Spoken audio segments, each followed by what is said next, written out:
Hello friends, welcome to college education और मैं हूं पदम सिंह। तो प्यारे साथियों, अपना एलडीसी वाला पेपर हो चुका है और इस वीडियो के अंदर अपन एलडीसी 2024 का जो पेपर के अंदर मैथ्स के जितने क्वेश्चन आए थे, 40 जो मैथ्स के क्वेश्चन आए, इनका कंप्लीट सॉल्यूशन अपन देखने वाले हैं। प्यारे साथियों, आप में से वे लोग जिन्होंने हमारी पिछली जो है एलडीसी टारगेट के हिसाब से लाइव क्लासेस आई थी, रिकॉर्डेड क्लासेस आई थी, अगर उन्होंने वो सारी क्लासेस फॉलो की होगी तो निश्चित तौर पे पेपर में उनको बहुत फायदा मिला होगा। अगर मैं पेपर के लेवल की बात करूं तो एडवांस मैथ के कुछ टॉपिक वाकई अच्छे लेवल के थे अगर स्टूडेंट के नजरिए से देखें तो। बाकी सारे क्वेश्चन इजी भी नहीं कह सकते लेकिन एवरेज लेवल के क्वेश्चन थे। ठीक है, इस पेपर को ना अपन इजी कह सकते हैं और ना अपन इसको टिपिकल कह सकते हैं। मैथ्स के एडवांस मैथ्स के कुछ क्वेश्चन है जो जरूर जो है जो कॉमन जनरल बच्चे हैं जो मैथ्स इनका वीक है उनके लिए जरूर वो थोड़े से टिपिकल लेवल के थे। तो अपन इस पूरे पेपर को औसत ही बोलेंगे, ना टफ है और ना सरल है। जिन लोगों ने कुछ समय पहले जो लाइव सेशन चले जिसके अंदर मैंने अलग अलग टॉपिक के लाइव सेशन लाए, एमसीक्यूज लाए, पीवाईक्यू लाए, कॉन्सेप्ट लाए, जिन्होंने उसको फॉलो किया है उनको मजा आ गया होगा, इस बात की गारंटी है। अच्छा, जिन्होंने मैथ्स का कंप्लीट कोर्स खरीद रखा है उनको भी बहुत आनंद आया होगा, क्योंकि जिस पैटर्न से मैंने आपको सारे टॉपिक पढ़ाए हैं हूबहू उस पैटर्न से क्वेश्चन आप एग्जाम के अंदर आपको देखने को मिले हैं। ठीक है, तो आप कमेंट करके जरूर बताएंगे जिन लोगों ने पिछली क्लासेस फॉलो की है और उनको किस प्रकार से मैथ्स में स्कोर गया है, आप कमेंट करके जरूर बताएं। प्यारे साथियों, स्टार्ट करते हैं। मैं कंप्लीट सॉल्यूशन बताऊंगा, एक एक क्वेश्चन को डिटेल से समझाऊंगा। तो स्टार्ट करते हैं अपन। देखिए प्यारे साथियों, क्वेश्चन है कि cosec 65 plus theta minus cot 25 minus theta minus sec 25 minus theta plus tan 65 plus theta. अब इसका आंसर क्या होगा? ओके, तो अपन इसका सॉल्यूशन करते हैं। प्यारे साथियों, आपको क्या करना है, ये कॉन्सेप्ट ट्रिगोनोमेट्री के अंदर 90 माइनस थीटा और 90 प्लस थीटा वाले कॉन्सेप्ट से आता है। प्यारे साथियों, मैं क्या करूंगा कि यहां पे इस कोसेक को है ना सेक के माध्यम से रिप्लेस करूंगा या फिर सेक को कोसेक के माध्यम से रिप्लेस करूंगा। किसके माध्यम से? 90 माइनस थीटा के माध्यम से। अगर मैं इसकी बात करूं तो मैं इसको लिख सकता हूं, ये जो कोसेक, अगर मैं इसको थीटा बोलूं तो मैं इस पूरे को लिख सकता हूं। देखिए कोसेक 90 माइनस थीटा। अच्छा, ये कोसेक 90 कोसेक थीटा जो है ये सेक 90 माइनस थीटा हो जाएगा। देखिए सेक 90 minus theta, 90 minus theta 65 plus theta. Okay, उसके बाद में मैं क्या करूंगा कि ये जो सेक थीटा है ना इसको आगे लिख देता हूं, तो minus sec 25 degree minus theta. अब समझना है ना। ओके, फिर मैं यहां पे प्लस वाला टेन थीटा लिखता हूं, ten 65 degree plus theta. Okay, अब अपने काम करते हैं कि कोट थीटा है इसको 90 माइनस थीटा लिखते हैं, तो माइनस ये जो कोट थीटा है इसको मैं लिख सकता हूं टेन के माध्यम से, टेन 90 माइनस थीटा। अब यहां पे थीटा आपका कितना है? 25 डिग्री माइनस थीटा। ठीक है, चलिए अब प्यारे साथियों ध्यान देना और बहुत तसल्ली से इसको समझने की कोशिश करना। ओके, आपको पता है कि ये सेक थीटा है और अगर मैं इस ब्रैकेट को खोलूंगा, देखना, तो 90 प्लस इंटू माइनस, माइनस 90 में से 65 जाएगा तो 25 degree, plus into minus minus, ये हो जाएगा थीटा। ओके, आगे क्या है? Minus sec 25 minus theta. Okay, मैं इस 10 को 10 ही रहने देता हूं, 10 65 डिग्री प्लस थीटा माइनस, अब ये जो 10 थीटा है, ओके, इस 10 को अब देखो ये क्या है 90 माइनस इंटू प्लस माइनस, 90 में से 25 जाएगा तो ये 65 डिग्री हो जाएगा, माइनस इंटू माइनस प्लस का थीटा। अब आप देखिए ये सारा कुछ कट जाना है कैसे? देखो सेक 25 माइनस थीटा, सेक 25 माइनस थीटा, ये प्लस का वो माइनस का, तो ये कैंसिल हो गया। टेन 65 प्लस थीटा ये प्लस का है और टेन 65 प्लस थीटा माइनस का है, तो ये भी कैंसिल हो गया। फाइनली इसका आंसर क्या है? 0। तो ऑप्शन बी आपका राइट आंसर है। 90 माइनस थीटा वाले कॉन्सेप्ट से ये हो रहा है। ठीक है, चलिए अगला क्वेश्चन भी आपका जो है ट्रिगोनोमेट्री से ही है। देखिए क्या लिखा हुआ है, 1 minus sine square theta plus upon में 1 plus cos theta plus 1 plus cos theta upon sine theta minus sine theta upon 1 minus cos theta. इसका आंसर क्या होगा? अब इसका आंसर सी होने वाला है। कैसे, वो मैं आपको समझाऊं। देखो इस एक के बटे में कुछ नहीं तो एक है और ये सारे फ्रैक्शन है, मैं इनका एलसीएम लेता हूं। ध्यान देना, अगर मैं इसका एलसीएम लूं तो क्या ले सकते हैं एलसीएम, ये बड़ा इंपॉर्टेंट है, ध्यान देना बहुत तसल्ली से। ओके प्यारे साथियों, 1 plus cos theta into 1 minus cos theta, ये मैं एलसीएम के तौर पे ले लेता हूं। अच्छा एक चीज समझो आप, 1 plus cos theta 1 minus cos theta, अगर ये एलसीएम लूं तो देखो एक का भाग इसमें जाएगा इतनी बार, ठीक है, इसका भाग जाएगा, ये कट जाएगा, 1 माइनस कोस बच जाएगा, इसको ऊपर ले जाए गुणा करेंगे, साइन का भाग इसमें जाएगा क्या भाई, एलसीएम लेने का मतलब है कि जितने भी हर है उन हरों का भाग चला जावे, क्या साइन का भाग जाएगा, निश्चित तौर पे जाएगा। उसका रीजन है, अच्छा 1 प्लस कोस थीटा और 1 माइनस कोस थीटा को अपन क्या लिखेंगे, 1 माइनस कोस स्क्वायर थीटा। अच्छा और 1 minus cos square theta identity के तहत साइन स्क्वायर थीटा होता है।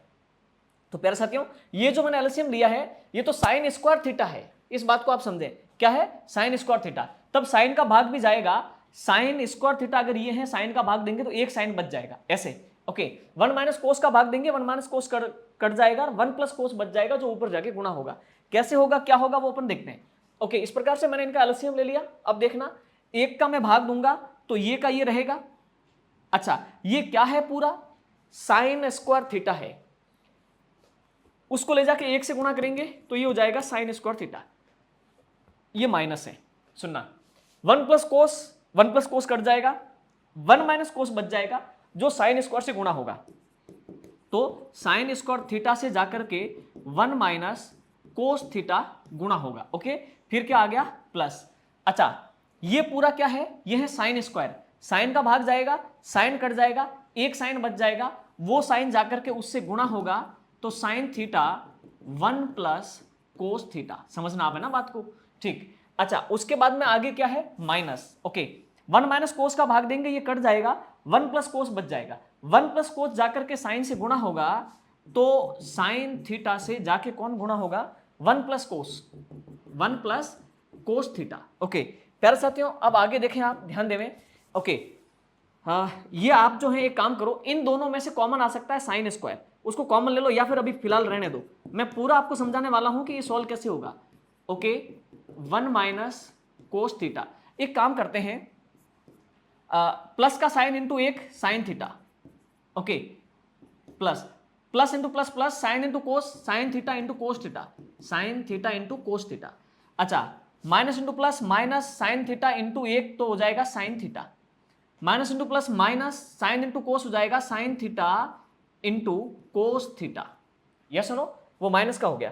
प्यारे साथियों इसके बटे में क्या है, तो आपको पता है कि बटे में था 1 प्लस कोस और 1 माइनस कोस, तो ये हो जाएगा 1 माइनस कोस स्क्वायर थीटा, देखो a plus b a minus b तो a square minus b square, ठीक है, और 1 माइनस कोस स्क्वायर थीटा आपको पता है क्या होता है साइन स्क्वायर थीटा, तो मैं यहां पे बटे में लिखूंगा साइन स्क्वायर थीटा, समझना बात को, कंप्लीट मैं आपको समझाना चाह रहा हूं, टाइम तो लगेगा देखो लेकिन आपको आनंद आ जाएगा, देखना सुनना, साइन प्लस का साइन माइनस का कैंसिल हुआ, sine theta cos theta plus का साइन इंटू कोस माइनस का ये कैंसिल हुआ, अब फाइनली अपने पास क्या फॉर्म बचा है, ओके अब आप इसको समझना है ना, ओके अब ये केवल दो ऊपर बचे, बाकी सब कट गए, बटे में साइन स्क्वायर है, अच्छा इन दोनों में अपन कॉमन क्या ले लेंगे साइन स्क्वायर, तो मैंने जैसे ही साइन स्क्वायर कॉमन लिया, देखना साइन स्क्वायर थीटा ऊपर से कॉमन लिया तो यहां तो बच जाएगा 1 माइनस साइन स्क्वायर कॉमन आ गया तो यहां पे ब्रैकेट के अंदर 1 माइनस कोस थीटा बच गया, ओके इसको मंजिला कोष्टक कर देते हैं, ओके बटे में आपको पता ही है कि साइन स्क्वायर थीटा है, अब यहां पे ये साइन स्क्वायर से साइन स्क्वायर भी कैंसिल हो गया, अगर मैं ऊपर जो बचा उसकी बात करूं तो ऊपर क्या बच गया ये 1 माइनस इंटू प्लस माइनस का 1 माइनस इंटू माइनस प्लस का कोस थीटा, अब यहां पे आप देख सकते हैं क्या कि प्लस का 1 माइनस का 1 कैंसिल हुआ, फाइनली आंसर हो गया आपका कोस थीटा, ओके तो ऑप्शन सी आपका राइट आंसर है। तो थोड़ा बहुत तो मेहनत लगेगा, जो आप एलडीसी बनोगे 60 साल मतलब आपकी सिक्योर है, पूरी जिंदगी आपकी सिक्योर है, नौकरी लगोगी, थोड़ा तो जोर आएगा, सीधी सी बात है। लेकिन जिन लोगों ने मैथ्स पढ़ा, जिन्होंने लाइव वीडियोस फॉलो किए, रिकॉर्डेड वीडियोस आए वो फॉलो किए, या फिर जिन्होंने कोर्स खरीद रखा है, मैं गारंटी के साथ कह सकता हूं जो सीरियसली पढ़ा है वो मोर देन 90% की एक्यूरेसी उसकी गई होगी। और मैंने कहा भी था एग्जाम से पहले कि अगर आप प्रॉपर इस वे में मैथ को फॉलो करते हैं तो 90% से ऊपर आप एक्यूरेसी पे जा सकते हैं, ठीक है। 100% तो कोई भी नहीं जा सकता, कारण यह है कि एग्जाम में प्रेशर ही उसी प्रकार का होता है। प्यारे साथियों इस क्वेश्चन को देखो क्या लिखा है, ठीक है, तालिका में वर्ष 2005, 2006, 2007 और 2008 में विश्वविद्यालय में प्रवेश पाने वाले मानविकी, विज्ञान और वाणिज्य संकाय के छात्रों की संख्या दर्शाई गई है। दर्शाए गए वर्षों के दौरान प्रतिवर्ष वाणिज्य संकाय में प्रवेश पाने वाले छात्रों की प्रतिवर्ष औसत संख्या क्या है। वो यूं कहना चाह रहा है कि कॉमर्स का औसत क्या है। प्यारे साथियों आपको क्या करना है, ये कॉमर्स के बच्चे हैं, यानी कि 750 प्लस 757 है ना, प्लस 1032 प्लस 1121, इन सबको जोड़ के ये कितने साल है, 1 2 3 4 साल, जब भाग दोगे तो ये आपका 915 औसत आने वाला है। ठीक है, ऑप्शन सी आपका राइट आंसर रहेगा, औसत निकालना है। जो कॉमर्स, देखो वाणिज्य संख्या क्या लिखा है, ओके, वाणिज्य संख्याएं का एवरेज लेना है सभी वर्षों का, तो वाणिज्य संख्या को जोड़ के 4 का भाग दे देंगे, एवरेज आ जाएगा। ओके, आगे बढ़ते हैं प्यारे साथियों, ये आपका नेक्स्ट क्वेश्चन है। अब इस क्वेश्चन को देखो, ये बड़ा आसान क्वेश्चन है, आपको वन शॉट आंसर आएगा, 3 सेकंड का क्वेश्चन है ये। देखो क्या लिखा है, एक बहुभुज, प्यारे साथियों बहुभुज इसी प्रकार का होता है, ऐसे करके वो मिलता है। बहुभुज का प्रत्येक आंतरिक कोण 150 डिग्री दे रखा है। अच्छा एक बात बताओ, ये आंतरिक कोण कितना है, 150 डिग्री। ठीक है, एक बहुभुज का प्रत्येक आंतरिक कोण 150 डिग्री है। अच्छा एक बात बताओ, ये आंतरिक और बाह्य मिला के कितना होता है, 180 डिग्री होता है। तो अंदर वाला 150 ले गया तो बाहर वाले को 30 डिग्री मिलेगा। अच्छा एक चीज आपको पता है, मैंने वीडियो कोर्स के अंदर बहुत तसल्ली से समझाया था, पढ़ाया था बहुभुज के बारे में, कि किसी भी बहुभुज अगर मान लो ये ऐसे जाकर के ऐसे करके ऐसे मिलेगा ना, पूरा बनेगा ये, तो सभी बहिष्कोणों का योग, जो एक्सटीरियर एंगल है उनका योग हमेशा 360 होता है। तो इस प्रकार के सारे ये जो बहिष्कोण है, ये बहिष्कोण सारे मिल करके जिनका योग 360 डिग्री होगा, और एक बहिष्कोण कितना है, 30 डिग्री का है। इसका मतलब 12 भुजाएं हैं। कितनी हैं, 12 भुजाएं। तो इसने क्या बोला है कि इसकी भुजाएं कितनी है, 12 भुजाएं। सिंपल सी बात है, वेरी सिंपल। आगे बढ़ते हैं प्यारे साथियों, नेक्स्ट क्वेश्चन है, क्या लिखा है, ट्राइंगल एबीसी के बाह्य कोण, देखो ट्राइंगल एबीसी के बाह्य कोण बी और सी के समद्विभाजक ओ पर मिलते हैं, एंगल ए 62 डिग्री है, तो बीओसी क्या होगा। देखो सुनो, इस प्रकार से एक ट्राइंगल है, ओके, इस ट्राइंगल का नाम है ए बी और सी। अब ये बाह्य कोण की बात कर रहा है, ओके। चलिए प्यारे साथियों, ये बाह्य कोण बी और ये बाह्य कोण सी, कौन से वाला, ये तो बाह्य कोण सी और ये बाह्य कोण बी, इनके समद्विभाजक, अच्छा इसको आधा आधा काटने वाला ये समद्विभाजक, और इस कोण बी का बहिष्कोण, इसको आधा आधा काटने वाला ये समद्विभाजक ओ पर मिलते हैं, ये बिंदु है ओ। तो आपको पता करना है कि ये कोण कितने डिग्री का है। प्यारे साथियों आप इसको, अच्छा ये 62 डिग्री है ऐसा इसने बोला है, ये कोण कितना होता है, ये होता है 90 माइनस ए अपॉन 2, तो ये क्या हो जाएगा 90 माइनस 31, यस सुनो, तो ये आपका होने वाला है 59, ओके 59 डिग्री। ऑप्शन बी आपका राइट आंसर है। आप ऐसा नहीं करते हो तो आप ऐसा कर लो, आपको किस मैं तो ये 90 माइनस ए अपॉन 2 पता ही नहीं है, तो फिर आप एक काम करो, इसको कुछ भी मान लो, जो बचेगा 180 में से वो इसको मिल जाएगा, क्योंकि इसको 62 मिल गया। उसके बाद में बहिष्कोण का आधा करके, इस बहिष्कोण का आधा करके, फिर आप अपोजिट एंगल लेकर के देखो, ये विपरीत कोण है, इस कोण से ये कोण पता चल जाएगा, इस कोण से ये कोण पता चल जाएगा, फिर इस नीचे वाले त्रिभुज का ये और ये मिल जाएगा, 180 में से घटाओगे तो ये आपका 59 तो भी रह जाएगा। ओके आगे बढ़ते हैं, नेक्स्ट क्वेश्चन देखो क्या लिखा हुआ है, डेटा, ये डेटा दे रखा है और डेटा है 6 16 12 4 3 तक का माध्य और माध्यिका का अंतर क्या होगा। ओके प्यारे साथियों, इसका आप माध्य लोगे ना, ठीक है, इसका माध्य होता है औसत राशियों का योग बटे में राशियों की संख्या, तो इसका माध्य आ जाएगा 15.25, ये सुनो 15.25। अब इसकी माध्यिका लोगे, माध्यिका कैसे लोगे, छोटे से शुरू करोगे, बड़े की तरफ जाओगे, बीच का आंकड़ा उठाओगे, सबसे छोटा कौन है 3, उससे बड़ा कौन है 4, उससे बड़ा कौन है 6, उससे बड़ा कौन है 7, उससे बड़ा कौन है 12, उससे बड़ा कौन है 16, उससे बड़ा कौन है 35, और फिर उससे बड़ा कौन है 39। 1 2 3 4 5 6 7 8, तो माध्यिका कहाँ है, ठीक बीच में, ये देखो। ओके इन दोनों में 2 का भाग दे दो, तो 19 में 2 का भाग दोगे तो 9.5 होगा। प्यारे साथियों अब आप बताओ मुझे, इसका माध्य क्या है 15.25 और माध्यिका क्या है, माध्यिका 9.5 है, और इनका आपको अंतर चाहिए है, तो अंतर आपका बहुत इजीली बन रहा है 5.75। आंसर बी आपका राइट आंसर है। माध्य निकाल दो, माध्यिका निकाल दो, अंतर देख लो, बस सिंपल सी बात है, और छोटे से डेटा है, कोई बड़ा टेबल तो है नहीं इसमें, ठीक है। प्यारे साथियों क्या लिखा है कि एक कक्षा में लड़कियों की संख्या लड़कों की संख्या से 1 कम है, लड़कियां लड़कों से 1 कम है। यदि लड़के लड़कियों की संख्या का गुणनफल 272 है, तो कक्षा में लड़कियों की संख्या क्या है प्यारे साथियों 16 हो जाएगी। ओके, लड़कियां 16 है तो लड़के एक ज्यादा यानी कि 17, 16 17 से गुणा करोगे 272 आएगा। समझ में आ गई बात? ठीक है। या फिर आप कहोगे सर समीकरण से कैसे बनेगा, तो लड़कियों को x मान लो तो लड़के हो जाएंगे x+1, है ना, इनका गुणा करोगे 272। जब आप इसको गुणा करके द्विघात समीकरण बनेगा, द्विघात समीकरण से x आप लाओगे तो x का मान 16 ही आएगा। लड़कियों की संख्या आपकी कितनी हो जाएगी? 16। ये सुनो, सिंपल सी बात है, कितना आसान है। ओके, आगे बढ़ते हैं प्यारे साथियों। ये अपना नेक्स्ट क्वेश्चन है, क्या लिखा है देखो, इस क्वेश्चन के अंदर आंसर मिस्टेक है। अभी मैं आपको सॉल्व करके बताता हूं। देखिए, एक वर्ग और एक समबाहु त्रिभुज के परिमाप समान है, वर्ग का विकर्ण 12√3 है, तो त्रिभुज की भुजा क्या होगी? वो यूं कह रहा है त्रिभुज का क्षेत्रफल क्या होगा। प्यारे साथियों, एक तो वर्ग है, ओके, ये वर्ग बनाया। अब इस वर्ग का विकर्ण आपको कितना दे रखा है? 12√3। मैं फटाफट से आपको समझाता हूं, 12√3। प्यारे साथियों, वर्ग का विकर्ण होता क्या है? भुजा √2, जो कि 12√3 आया, तो इसकी भुजा क्या हो जाएगी? √2 बटे में जाएगा, 12√3 बटे में 2, √2, ये इसकी भुजा हो गई। प्यारे साथियों, इसका परिमाप क्या हो जाएगा? वर्ग का परिमाप आपको पता है कि भुजा का चौगुना, तो मैं इसको 4 गुना कर दूं। अच्छा, मैं इस पूरे को जब 4 गुना करूंगा, देखना पूरे को 4 गुना करूंगा तो 12 चौक 48, √3 बटे में √2 सेंटीमीटर, ये वर्ग का परिमाप है। इसने बोला है कि एक समबाहु त्रिभुज का परिमाप भी यही है। अब समबाहु त्रिभुज का परिमाप भुजा, भुजा और भुजा, चलो इसकी भुजा को अपन ए नहीं माने, एक्स मान लेते हैं, एक्स, एक्स और एक्स। अच्छा एक बात बताओ, समबाहु त्रिभुज का वर्ग का परिमाप समान है, तो इसका परिमाप क्या हो जाएगा? 3x, 3x बराबर 48√3 बटे में √2। आप चेक करना कि ये प्रश्न कैसे, आंसर में कैसे गड़बड़ है।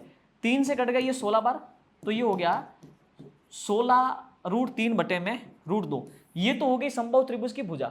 अपन को इसका क्षेत्रफल चाहिए।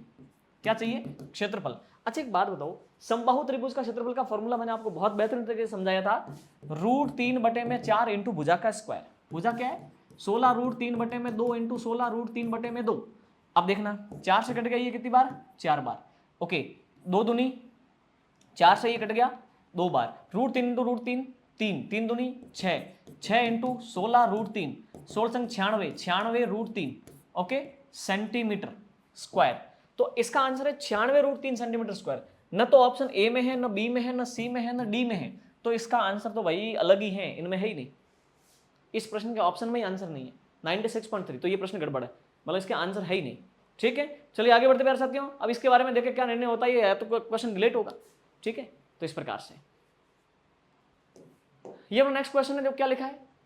ओके प्यारे साथियों, बहुपद देखो, मैंने यूट्यूब लाइव पर या फिर उस पर तो अपन नहीं लेके आ पाए, लेकिन कोर्स के अंदर मैंने बहुपद समझाया है ना, वो जिसने पढ़ा है ये क्वेश्चन कर लिया होगा। चुटकियों का खेल है। क्या बोला है कि यदि 4x³ प्लस kx का गुणनफल, का गुणनखंड 2x+1 है। प्यारे साथियों, इसका ये गुणनखंड है। आपको पता है कि जो गुणनखंड होता है वो अगर 0 करें तो मूल राशि भी 0 हो जाती है। तो मैं यहां पे अपन को k का वैल्यू लाना है, किसका? k का। तो मैं क्या करता हूं कि 2x+1 जो कि इसका गुणनखंड है, अगर इस गुणनखंड को मैं 0 कर दूं तो ये राशि भी 0 हो जाएगी। तो इस गुणनखंड को 0 करने पर x का वैल्यू क्या आता है? एक को ट्रांसफर करूं 2x बराबर -1, x बराबर हो जाएगा -1/2। प्यारे साथियों, इस गुणनखंड को 0 करने पर x का वैल्यू -1/2 आया, उसको अगर ले जाके मैं उसमें डालता हूं तो वो भी 0 हो जाना चाहिए। तब हम बोलेंगे कि 4 इंटू एक्स का मान अगर मैं वहां से -1/2 का cube plus k into x का मान -1/2 में लेता हूं तो ये मूल जो अमाउंट है ये भी 0 हो जाना चाहिए। ओके प्यारे साथियों, 1 का क्यूब -1, 2 का क्यूब 8, -1 इंटू 4 ये हो जाएगा -4 और बटे में 2 का 8 हो गया, प्लस इंटू माइनस k बटे में 2 बराबर का 0। ये सुनो, अब इस k और 2 को उधर भेज देते हैं, तो यहां पे देखो 4 से कट जाएगा ये 2 बार, तो इधर तो रह गया 1/2 माइनस का, सुनना ये उधर जाएगा तो प्लस का हो जाएगा, तो उधर प्लस का k/2, 2 से 2 कैंसिल हो गया और k-1 बन गया। ओके, तो बी आपका राइट आंसर है। ये सुनो, है कि नहीं मजेदार? कितना आसान है। अब बताओ क्या मैथ्स टफ है? अब कॉन्सेप्ट नहीं समझोगे, ढंग से ध्यान नहीं देंगे तो फिर तो वो तो होना ही है। ठीक है प्यारे साथियों, आगे बढ़ते हैं। अच्छा ये जो क्वेश्चन है ना, ये क्वेश्चन मुझे अच्छा लगा क्योंकि बच्चा डायरेक्टली इतना सोच नहीं पाता। ओके प्यारे साथियों, क्या बोला है कि यदि x/x² - 2x+1 = 1/4, then x³ + 1/x³ का वैल्यू क्या होगा। अब इसमें क्या करें अपन, इसको क्रॉस मल्टीप्लाई करके देखते हैं क्या स्थिति बनती है। 4 उधर जाएगा, वो हो जाएगा 4x बराबर, ये आकर के 1 से गुना होगा तो सेम टू सेम रह जाएगा, x² - 2x + 1। मैं क्या करता हूं, इस पूरे समीकरण के दोनों तरफ x से भाग देता हूं। आप कहोगे x की भाग देने की आवश्यकता क्यों पड़ी? अरे भाई कारण ये है कि ये फॉर्म हमें चाहिए, तो ये फॉर्म ऐसे ही नहीं आ जाएगा। मैंने क्या किया कि समीकरण के दोनों तरफ x से भाग दिया। आपको पता है कि समीकरण के दोनों तरफ अगर सेम मैथमेटिकल ऑपरेशन किया जाए समीकरण को कोई फर्क नहीं पड़ता। तो मैंने दोनों तरफ x का भाग दिया, देखो x से x कट गया। अब यहां पे क्या हुआ, यहां पे तो आपको मिल जाएगा 4, देखो यहां पे क्या मिल गया 4। अब ये x का भाग इसमें जाएगा तो x स्क्वायर x बच जाएगा, समझ में आ गई बात? ठीक है, माइनस x का भाग इसमें जाएगा तो ये x कट जाएगा, 2 रह जाएगा। x का भाग 1 में जाएगा तो 1 के बटे में x लग जाएगा। ये बात समझ में आ गई? अब देखो यहां से सने सने अपन इस फॉर्मेट की तरफ बढ़ रहे हैं, -2 को ट्रांसफर करूं तो प्लस का हो जाएगा, 2 और 4 6 हो गए। यहां पे क्या बच गया, x प्लस 1/x। प्यारे साथियों आपको एक बहुत गुड इन्फॉर्मेशन मिल गई कि x प्लस 1/x का वैल्यू 6 है। अब मुझे तो ये घन का वैल्यू चाहिए, तो मैं क्या करूंगा कि x प्लस 1/x का घन कर दूंगा, क्यूब कर दूंगा। a प्लस बी का होल क्यूब क्या होता है, a cube plus B cube plus 3ab x into 1/x। a plus b, भाई इतना तो पता होना ही चाहिए, a प्लस बी का whole cube, a cube plus B cube plus 3ab a plus b. अब यहां पे क्या क्या हो सकता है, क्या कर सकता है, उस पर बात करते हैं। अच्छा, x प्लस 1/x का वैल्यू अपने पास 6 है तो 6 का क्यूब, ओके। यहां पे बच गया आपके x cube plus 1/x cube, okay, plus ये कट गया इंटू x, तो x कट गया। x प्लस 1/x का वैल्यू कितना है, 6। अच्छा एक बात बताओ, ओके, ये कितना हो गया 216, सुनना ये कितना है 216। अच्छा 6 तिया 18, 18 इधर आएगा, इसमें से 18 चला जाएगा, वहां पे बचेगा x cube plus 1/x cube, और इसमें से ये घटेगा 198। डी आपका राइट आंसर है। x cube plus 1/x cube का वैल्यू कितना हो गया, डी यानी 198। अब बताओ ये टफ है क्या, कितना मजेदार है, बहुत अच्छा क्वेश्चन लगा मुझे ये, क्योंकि बच्चे इसमें ये नहीं सोच पाएंगे कि मैं इसको किस प्रकार से ऑपरेट करूं कि ये फॉर्म आ जाए। ये सुनो, आगे बढ़ते हैं प्यारे साथियों, कमेंट करके आप जरूर बताएं कि आपको समझ में कैसा आ रहा है। अच्छा, केवल इस पेपर को मैं ढंग से सॉल्व नहीं करवा रहा हूं, मैंने जो पिछले सारे वीडियो जो लाइव और रिकॉर्डेड करवाए हैं ना, वो भी बहुत बेहतरीन तरीके से पढ़ाए है ना, और उसी पैटर्न से मैं अब समझा रहा हूं। अच्छा, इसमें कोई अलग तरीके से कुछ समझा नहीं रहा, वही कॉन्सेप्ट, वही पैटर्न, वही चीजें हैं, ठीक है। चलिए प्यारे साथियों नेक्स्ट क्वेश्चन है, देखो ये भी अच्छा क्वेश्चन है। बिंदु ए के निर्देशांक ज्ञात करो जहां पे ए बी एक वृत्त का व्यास है जिसका केंद्र 2, और बी 1, 4 है। ओके प्यारे साथियों, देखना समझना बहुत आसान है, ये एक वृत्त है। अब इस वृत्त का व्यास है ए बी, सुनना, इस वृत्त का क्या व्यास है ए बी, और ये इसका सेंटर है, केंद्र है। इसने केंद्र के निर्देशांक दे रखे हैं जिसका केंद्र 2, अच्छा एक बात बताओ, ये है 2, ओके, और बी के निर्देशांक आपको दे रखे हैं 1, देखो 1, 4। अच्छा, ये आपके ए के निर्देशांक नहीं दे रखे हैं, ए के निर्देशांक है ही नहीं। क्या पूछा है, ए के निर्देशांक ज्ञात करो, तो ए के निर्देशांक को आप मान लो x1 और y1, x1 और y1। अच्छा एक बात बताओ, अब ये जब केंद्र है तो ये भी त्रिज्या ये भी त्रिज्या 1:1। आपको पता है कि बिंदु ए से बी तक जो रेखाखंड है उसको ये बिंदु मध्य में काटता है 1:1 में। तो मध्य बिंदु के निर्देशांक ज्ञात करने का फॉर्मूला आपको पता है, मध्य बिंदु का x निर्देशांक होता है x1 प्लस x2/2। तो इसी प्रकार से x निर्देशांक, मध्य बिंदु का x निर्देशांक क्या है, 2 बराबर x1 बोले तो x1 प्लस x2 बोले तो 1 और बटे में 2। अब ये 2 दूनी, ये 2 उधर जाएगा, 2 दूनी 4 हो जाएगा, 4 बराबर x1 प्लस 1, ये 1 उधर जाएगा तो x1 का वैल्यू कितना हो जाएगा 3, शाबाश। तो x1 तो आपका 3 आ गया, ओके, x1 3 आ गया, जबकि इसी में है x1 3। समझ में आ गई बात? तो आपको दूसरा करने की जरूरत ही नहीं है, y लाने की जरूरत ही नहीं है, तो भी लाते हैं अपन, देखें। अच्छा, मध्य बिंदु का y निर्देशांक -3 बराबर क्या हो जाएगा, y1 का अपन को पता नहीं है, y1 दिया हुआ नहीं है, प्लस y2 4 बटे में क्या रह जाएगा 2। यस सुनो, अब यहां पे समझो आप, 2 इधर जाएगा, ये माइनस का 6 बराबर y1 प्लस 4, 4 को उधर भेजेंगे वो भी माइनस का हो जाएगा, तो -4 और -6 माइनस का 10 हो जाएगा, ये आपका y1 हो जाएगा। यस, तो ऑप्शन बी आपका राइट आंसर है। x1 तो आपका 3 है और y1 आपका -10 है। मजा आया कि नहीं आया? और ये बात तो मैंने बहुत बेहतरीन तरीके से आपको समझाई है, ठीक है। चलिए नेक्स्ट क्वेश्चन, प्यारे साथियों क्या लिखा है, एक कमरे की लंबाई इसकी चौड़ाई की दुगुनी है। प्यारे साथियों एक कमरा है, सुनो ये कमरा है, अगर ये x है तो ये कितना है 2x, समझना बात को। और इसकी छत को रंगना, देखो इसकी जो फर्श और छत एक ही चीज है, छत क्या है कमरे की लंबाई और कमरे की चौड़ाई। ओके, जिसको रंगने का खर्चा 25 रुपए के हिसाब से 5,000 रुपए खर्चा आया, 25 रुपए प्रति वर्ग मीटर के हिसाब से 5,000 रुपए खर्चा आया, तो छत का क्षेत्रफल क्या हो जाएगा? 5,000 में आप 25 का भाग दे दो, 200 मीटर स्क्वायर। प्यारे साथियों, अगर इस छत का क्षेत्रफल की बात करूं तो 2x इंटू एक्स बराबर 200, क्योंकि छत का क्षेत्रफल, छत को रंगवाया 5,000 रुपए खर्चा आया 25 रुपए वर्ग मीटर के हिसाब से, तो 200 वर्ग मीटर की आपकी छत है। एक काम करो, आप जो है 2 से कट जाएगा ये 100 बार, एक्स स्क्वायर बराबर 100, तो एक्स का मान कितना आ गया 10। एक्स का मान 10 आते ही आपको पता चल गया कि इसकी जो लंबाई है ना वो तो कितनी है 2x यानी कि 20, और इसकी जो चौड़ाई है ना वो कितनी है 10 मीटर। ओके प्यारे साथियों, अब इसके आगे देखना, कमरे की लंबाई 20 मीटर, चौड़ाई 10 मीटर। फिर इसने बोला है कि कमरे की चारों दीवारों को रंगने की लागत 240 प्रति वर्ग मीटर के हिसाब से 64,800 रुपए है। अच्छा एक बात बताओ, तो चारों दीवारों का क्षेत्रफल क्या हो जाएगा?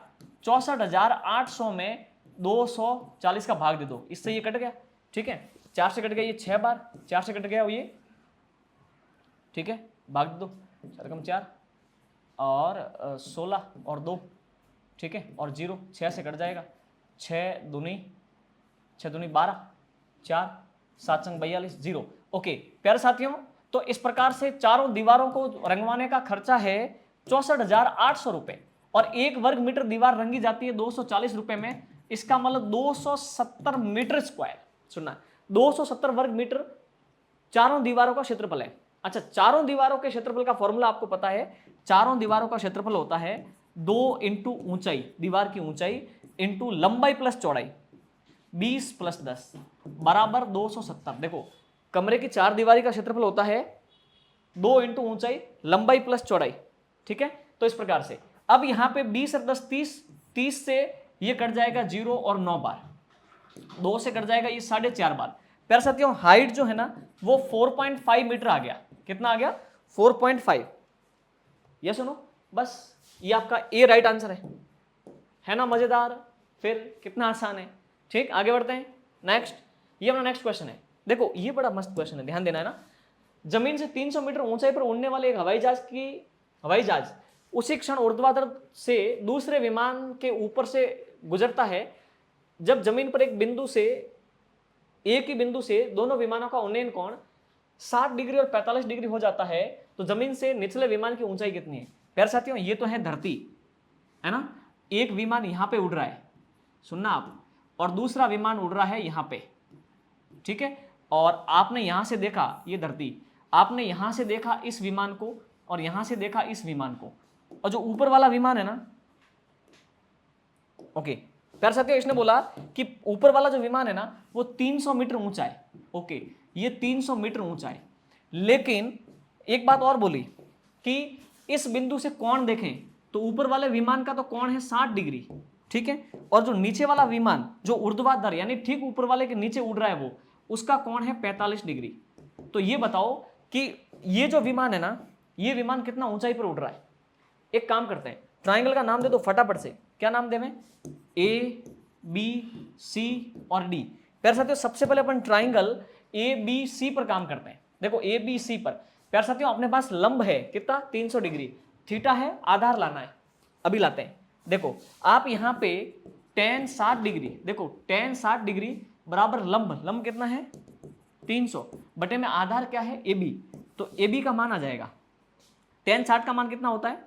tan 60 का मान होता है √3। ये सुनो, ठीक है, चलिए। तो प्यारे साथियों, √3 बराबर 300 बटे में ए बी।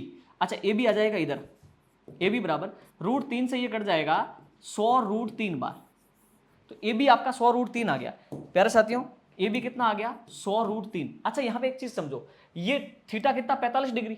तो कोई भी कोण 45 डिग्री है तब आधार और लंब बराबर होता है, तो ये आधार 100 √3 आया तो लंब भी आपका 100 √3 है। इसका मतलब ट्राइंगल ए बी डी के अंदर लंब भी 100 √3 ही है। बी आपका राइट आंसर है, यानी कि जो दूसरा विमान है वो जमीन से 100 √3 मीटर की ऊंचाई पर उड़ता है। ये सुनो, बहुत आसान है, हाइट एंड डिस्टेंस वाला कॉन्सेप्ट है, ठीक है। आगे बढ़ते हैं और नेक्स्ट क्वेश्चन। यार साथियों, इस क्वेश्चन को देखो, क्या लिखा है कि एक जन्मदिन की टोपी एक शंकु के आकार में है जिसके आधार की त्रिज्या 7 सेंटीमीटर और ऊंचाई 24 सेंटीमीटर है। ऐसी 5 टोपियां बनाने हेतु आवश्यक शीट का क्षेत्रफल कितना होगा।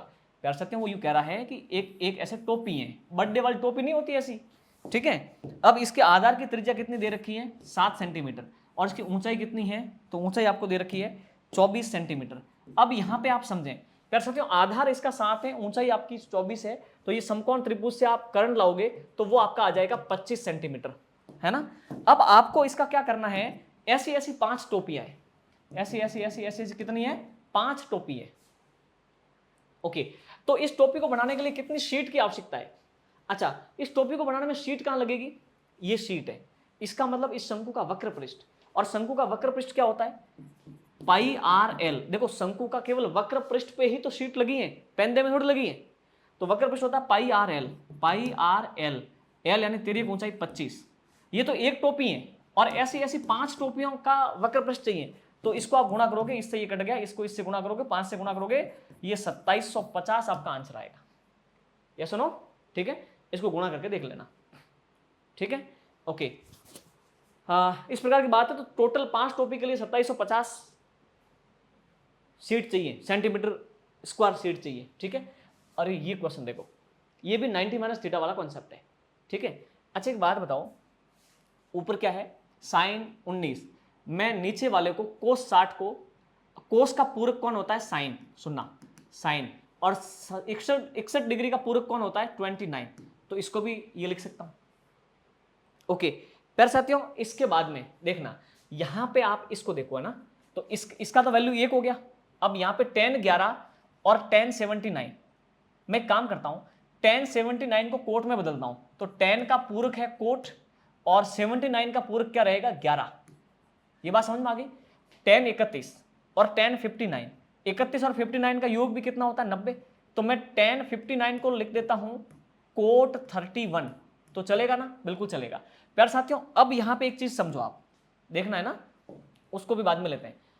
2 को छोड़ो आप, tan 11 इंटू कोट 11 गुणा में तो है सारे, 1 हो जाएगा, tan 31 कोट 31 1 हो जाएगा, और tan 45 का मान तो वैसे ही 1 होता है।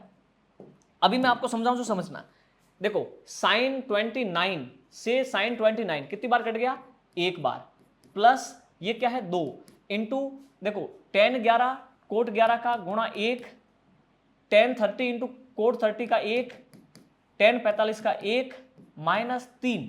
सुनना, अच्छा एक काम करो, यहां पर भी साइन और मतलब साइन और साइन दे रखा है, तो मैं इस साइन को नहीं बदलता हूं, ये साइन तो साइन स्क्वायर बी सी रहेगा, सुनना, प्लस वो वाला जो साइन है ना, उसको मैं क्या करता हूं कि साइन स्क्वायर 30, साइन को इसके पूरक से बदलता हूं, साइन का पूरक कोस, कोस स्क्वायर 30 का पूरक 70 का पूरक क्या हो जाएगा 20। अब यहां पे एक चीज देखो आप, क्या स्थिति बनी, देखो 1 एकम 1 एकम 1 दूनी 2 और 1 3, ये तो हो गया 3 माइनस, अच्छा इस पूरे का वैल्यू कितना है 1, sine square theta plus cos square theta 1 हो गया, 1 इंटू 3 3, अब 3 में से 3 गया तो 0, और आपका सी आंसर है। ये सुनो, अब आंसर क्या हो गया सी। कितना मजेदार है, बहुत आसान है। यस, आगे बढ़ते हैं, आप कमेंट करके जरूर बताओगे आपको कैसा समझ में आ रहा है। आप इसको देखो क्या लिखा है इसने, ओके, ये जो डेटा है मैं 2 माध्यिका का माइनस, ओके माइनस मोड, ये यूं कह रहा है 2 माध्यिका का माइनस मोड, मोड यानी बहुलक, बहुलक ज्ञात करना है। ओके प्यारे साथियों, इसमें बहुलक कौन है, सबसे अधिक बार कौन आया है 8, ओके, तो बहुलक की जगह तो मैं लिख देता हूं 8। अच्छा इसकी माध्यिका कौन है, माध्यिका को देख लो, सबसे छोटा कौन है, सबसे छोटा 3, उसके बाद में 5, उसके बाद में 8, उसके बाद में एक और 8, देखो 3 हो गया 5 हो गया 8 हो गया 8 हो गया, ठीक है, उसके बाद में 11, उसके बाद में 13, उसके बाद में 19, इसके बाद में 24, माध्यिका ठीक बीच में होगी ना, आंकड़े कितने हैं 1 2 3 4 5 6 7 8, 1 2 3 4 5 6 7 और 8, तो ये दोनों को जोड़ के 2 का भाग देंगे, दोनों को जोड़ के 2 का भाग देंगे, तो ये कितना हो जाएगा 4 और 5.5 9.5, 9.5 तो होगा ना, 19 9 2 18 19, बिल्कुल ये हो गई आपकी माध्यिका। सुनना, ये क्या हो गई माध्यिका, इसने बोला क्या है 2 इंटू माध्यिका, 2 इंटू माध्यिका कितनी है 9.5, माइनस माइनस मोड, मोड यानी बहुलक, बहुलक कौन है 8, क्योंकि सबसे अधिक बार तो 8 ही आया है, ठीक है। 9.5 दूनी कितना हो गया, 9 दूनी 18, 19, 19 में से 8 गया तो आंसर है आपका 11। तो 2 मध्य का माइनस मोड आपका 11 आंसर है, ऑप्शन सी आपका राइट आंसर है। ये सुनो, चलिए आगे बढ़ते प्यारे साथियों, नेक्स्ट क्वेश्चन, और ये अपना नेक्स्ट क्वेश्चन है, क्या लिखा है, 40 मीटर लंबी सीढ़ी को 20√3 मीटर ऊंची दीवार के सम्मुख इस प्रकार से रखा जाए कि वह दीवार के शीर्ष तक पहुंच जाए, तो सीढ़ी के आधार से दीवार के शीर्ष की ऊंचाई का कोण क्या होगा। वो ये कह रहा है कि एक दीवार है, ये दीवार है जो कि 20√3 मीटर ऊंची है, अब ये धरती है, अब इस धरती से एक सीढ़ी रखी, जो सीढ़ी इस दीवार के शीर्ष पर पहुंचती है, ध्यान देना है ना, और ये आपकी सीढ़ी हो गई।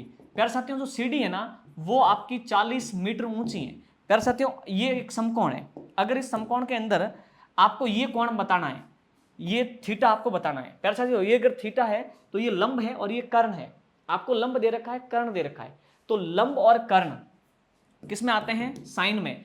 साइन थीटा, अगर मैं साइन थीटा लेता हूं तो बराबर लंब, लंब कौन रहेगा 20√3 बटे में कर्ण कौन रहेगा 40, 20 से कट गया 2 बार, तो यहां पे हो गया साइन थीटा बराबर √3 बटे में 2। प्यारे साथियों साइन 60 डिग्री होगा तभी तो √3 बटा 2 होगा, तो इसका मतलब हम कह सकते हैं कि थीटा का मान कितना है 60 डिग्री। ओके, तो क्या बोला है, तो सीडी के आधार से, देखो सीडी के आधार से शीर्ष की ऊंचाई का कोण, शीर्ष की ऊंचाई का ये कोण कितने डिग्री का है, तो 60 डिग्री का आंसर है। बहुत आसान, देखो कितना सिंपल। ओके आगे बढ़ते हैं मेरे साथियों, ये अपना नेक्स्ट क्वेश्चन है, ये तो बहुत आसान है जी, इसमें क्या करना जी।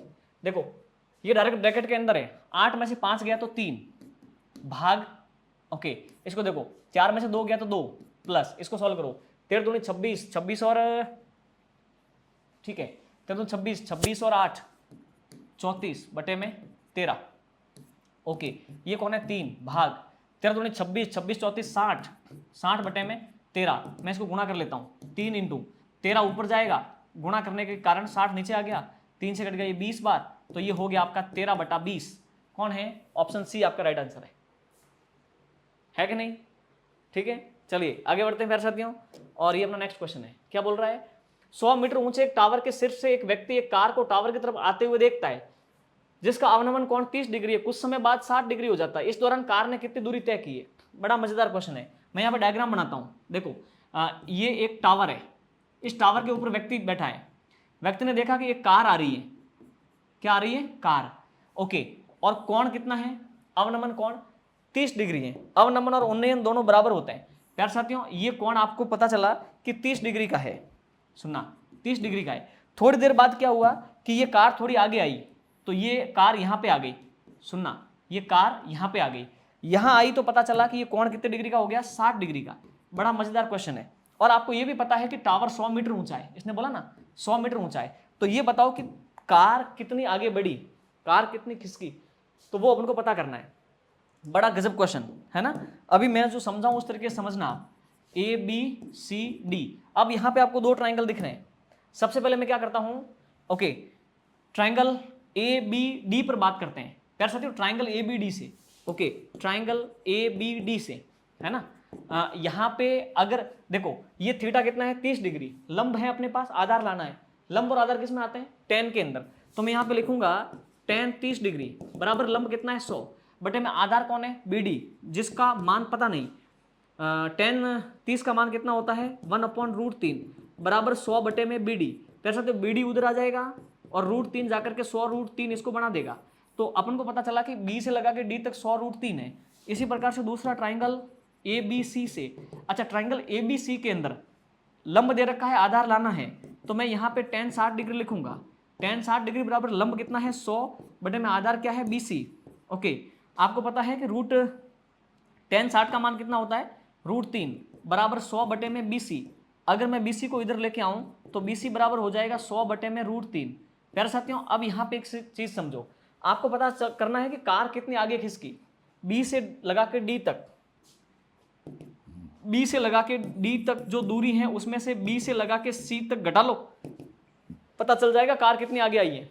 तो बी से लगा के डी तक दूरी कितनी थी 100√3 और बी सी कितना है 100 बटे में √3, ये घटाना है, घटाओगे तो पता चल जाएगा कार कितनी आगे बढ़ी है। इसके बटे में कुछ नहीं तो 1 है, एलसीएम √3 आ गया, 1 का भाग √3 में √3 बार, √3 को इससे गुणा किया, √3 √3 3, तो ये हो गया 300 माइनस √3 का भाग इसमें 1 बार 100 से गुणा किया, तो ये हो गया 200 बटे में √3, जबकि इसमें से ऑप्शन 1 भी नहीं है, 200 बटे में √3। अच्छा, फिर इसने यहाँ पे होशियारी करी है, क्या किया है, ऊपर भी √3 से गुणा किया है, बटे में भी √3 से गुणा किया है, तो ऊपर तो आपका 200 √3 बन गया है, √3 इंटू √3 बटे में 3 बन गया है। ऐसे होशियारी करके इसने ऑप्शन ए आंसर दिया। मजा आया? ठीक है, आप कमेंट करके जरूर बताओगे कि आपको कितना आनंद आ रहा है। अब देखो, इतना आसान पेपर था, ढंग से पढ़ के जाए तो ये हो सकता था, हुआ भी होगा, मैं उम्मीद करता हूं। वह क्या, देखो वह अनुपात क्या है जिसमें 1, -5 और 4, 5 को जोड़ने वाला रेखाखंड एक्स एक्सिस से विभाजित होता है। ये बड़ा मजेदार क्वेश्चन है। देखो, एक्स अक्ष पर कोई भी रेखा गुजरेगी तो उसका वाई निर्देशांक 0 होगा। ये एक्स अक्ष और ये वाई, ये एक्स अक्ष और ये वाई अक्ष, अगर कोई रेखा एक्स अक्ष से गुजर रही है ना, तो ये जो बिंदु है ना, सुनना, इस बिंदु पर x का तो मान लो 4 आके मिलता होगा, लेकिन y का यहां पे 0 आकर के मिलता है। x का तो 4 और y का 0 मिलता है, तो x अक्ष पर कोई रेखा काटती है तो उसका y निर्देशांक 0 होता है, और y एक्सिस पर कोई रेखा काटती है उसका x निर्देशांक 0 होता है। चलो अपन इसको देखते हैं क्या स्थिति बनती है, देखना, ध्यान देना। क्या लिखा है, वह अनुपात क्या होगा जिसमें 1:5। देखो, एक तो बिंदु ये है और एक बिंदु ये है। पहले बिंदु के निर्देशांक क्या है, 1, -5। दूसरे बिंदु के निर्देशांक क्या है, 4, 5। और ये कोई बिंदु है जिसके निर्देशांक x और y आपको लाने हैं, ध्यान देना। लेकिन आपको पता होना चाहिए कि यहाँ पे y निर्देशांक 0 होगा। 0 इसलिए होगा क्योंकि ये बिंदु कहां पे काटता है, इसने लिखा है ना। ओके, वह अनुपात क्या होगा जिसमें ये बिंदु और ये बिंदु को जोड़ने वाला रेखाखंड x एक्सिस पर विभाजित करता है। तो ये बिंदु x अक्ष पर है, ठीक है, तो x मान तो लाना पड़ेगा, y निर्देशांक 0 हो जाएगा। ठीक है, अब मैं इसको m1 मानूं और ये अनुपात को m2 मानूं। अब मुझे m1 और m2 लाना है। ठीक है, मैं यहां से एक काम करता हूं प्यारे साथियों, मैं यहां से, देखो ये एक रेखाखंड है जिसका अंत विभाजन का ये बिंदु है। अंत विभाजन का y बिंदु का निर्देशांक लाने का फॉर्मूला है, आपको पता है, m1y2 plus m2y1 upon m1 plus m2, है ना। अब यहां पे आप वैल्यू रख दो। ओके, जो आंतरिक रूप से विभाजित करने वाले बिंदु का y निर्देशांक 0 है बराबर m1 अपन को पता नहीं, इंटू y2 का मान कितना है 5, ठीक है, ओके, प्लस m2 भी हमारे को पता नहीं, इंटू y1 का मान कितना है -5 बटे में m1 प्लस m2। अच्छा, आपको ये बात पता है कि m1 और m2 जाकर के 0 से गुणा होंगे तब तो खुद 0 हो जाएंगे।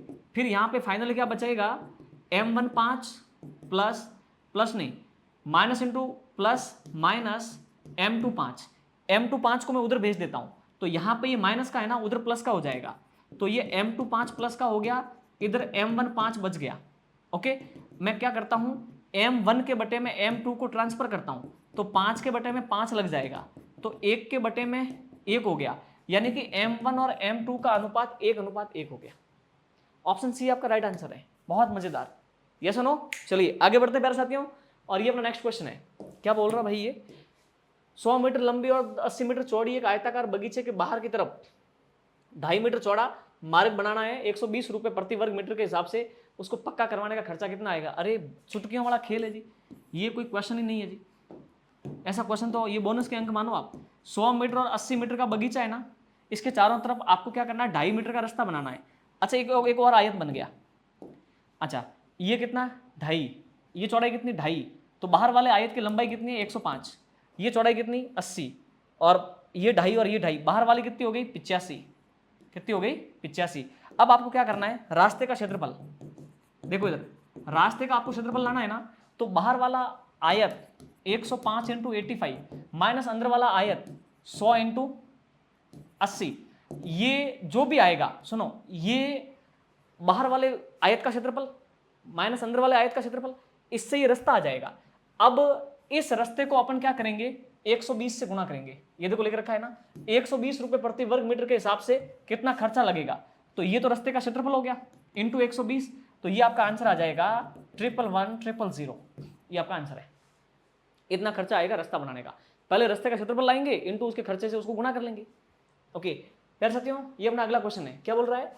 एक आयत की लंबाई 30 मीटर है और इसका क्षेत्रफल कितना है? 720। केवल लंबाई में वृद्धि करने में इस प्रकार क्षेत्रफल मूल क्षेत्रफल से 1.25 गुना, 1 से 1/4 गुना हो जाता है, तो नए आयत का परिमाप क्या होगा? देखो मैं आपको बताऊं, सुनो। ये क्या कह रहा है? लंबाई तो कितनी है? 30 इंटू चौड़ाई का हमें पता नहीं, बराबर 720 उसका क्षेत्रफल है। तब आपको पता है इससे कट जाएगा ये 24 बार, तो उसकी चौड़ाई कितनी है? 24। अब सुनना, हमने चौड़ाई को तो वही रखा, लंबाई को कुछ ऐसा रखा। देखो क्या क्या लिखा है? केवल लंबाई में वृद्धि करने में इस मूल क्षेत्रफल का 1.25 गुना हो जाता है, क्षेत्रफल बढ़ जाता है। अच्छा, आपने लंबाई को छेड़ दिया, लंबाई को चेंज किया, चौड़ाई आपकी 24 ही है, क्षेत्रफल जो आपका 720 था ना, ये कितने गुना हो गया? 1.25 गुना। 4 एकम 4 एक 5, 5/4 गुना। देखो अब नई लंबाई क्या होगी? ठीक है, आप इसको इससे काट दो, तो आपकी जो नई लंबाई आएगी ना, वो आएगी 37.5। कितनी आएगी? 37.5। प्यारे साथियों, अब नई लंबाई आपकी 37.5 है, आपको नया परिमाप लाना है। नया परिमाप क्या होगा? 2 लंबाई प्लस चौड़ाई, 37.5 प्लस चौड़ाई तो 24 है ही। ठीक है, तो ये आपका आ जाएगा 123। 123 तो आएगा। ठीक है, तो 30 दूनी 60, 74 और एक 75 है। ओके, ये कितना हो गया? 60 और 7 14 74 और एक, तो ये हो गया आपका 75 और ये 24 है ना। ठीक है, 75 और ये 48, 3 और एक, हाँ 123। ठीक है, बिल्कुल सही बात है। तो नया परिमाप आपका 123 हो गया। ठीक, चलिए आगे बढ़ते प्यारे साथियों। देखो इस क्वेश्चन को देखना, बहुत आसान है। यदि डेटा k 2k - 1 2k + 2 8 5 8 10 का माध्य 9 है। अच्छा, माध्य क्या होता है? राशियों का योग बटे में राशियों की संख्या। एक बात बताओ, पहली राशि क्या है? k, प्लस दूसरी राशि क्या है? 2k - 1, प्लस तीसरी राशि क्या है?